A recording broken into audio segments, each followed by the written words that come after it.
புதுக்கோட்டை மாவட்டம் பொன் அமராவதியில் பயணிகளை தரக்குறைவாக பேசிய அரசு பேருந்து ஓட்டுநர் மற்றும் நடத்துனர் தற்காலிக பணி நீக்கம் செய்யப்பட்டுள்ளனர். இதுகுறித்த கூடுதல் தகவல்களை நமது செய்தியாளர் செந்தில்குமார் வழங்க கேட்கலாம். செந்தில்குமார், தற்பொழுது புதுக்கோட்டை பொன் அமராவதியில் பயணிகளை தரக்குறைவாக பேசிய ஓட்டுநர் மற்றும் நடத்துனர் பணி நீக்கம் செய்யப்பட்டிருப்பதாக தற்பொழுதைய அண்மை செய்தி கிடைக்கப்பெற்றிருக்கிறது. அது தொடர்பான முழு விவரங்கள். வணக்கம் சங்கீதா. புதுக்கோட்டை மாவட்டம் பொன்னமராவதி பேருந்து நிலையத்தில் தற்போது 3 கோடி மதிப்பில் பேருந்து புதுப்பிக்கும் பணி நடைபெற்று வருகிறது. அதனால் அந்த பேருந்து தற்காலிகமாக மூடப்பட்டு அருகில் உள்ள அழகினாச்சியம்மன் கோயில் அருகே தற்காலிக பேருந்து அமைக்கப்பட்டு அங்கிருந்து பேருந்துகள் இயக்கப்பட்டு வருகின்றன.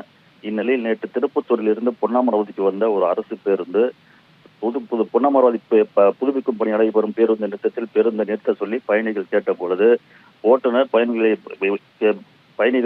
கீழே இறங்க விடாமல் பேருந்தின் கதவை அடைத்து இங்கு பேருந்து நிற்காது, வேண்டுமென்றால் இங்கு போய் மேனேஜரிடம் கம்ப்ளைண்ட் பண்ணுங்கள் என்று கூறி தலைகுறைவாக பயணிகளை பேசியுள்ளார். இதை பேசிய வீடியோ மற்றும் ஆடியோக்கள் வலைதளங்களில் சமூக வலைதளங்களில் வைரலாக பரவியது. இதையடுத்து இவர் பேருந்தை பொன்னமராவதி பேருந்து நிறுத்தத்தில் நிறுத்தாமல் 1 கிலோமீட்டர் தள்ளி இருக்கும் பொன் புதுப்பட்டி என்ற பேருந்து நிறுத்தத்தில் பயணிகளை இறக்கிவிட்டு சென்றுள்ளார்.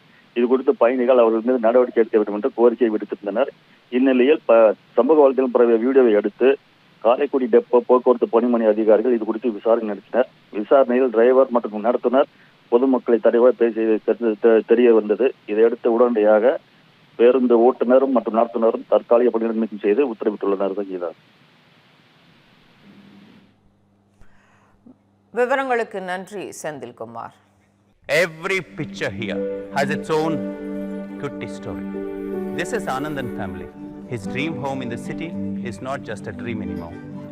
Anwar's investment in a plot changed the plot of his whole life. John definitely couldn't live inside the box, so he thought a little outside the box. 15,000 happy stories in 12 years across many cities.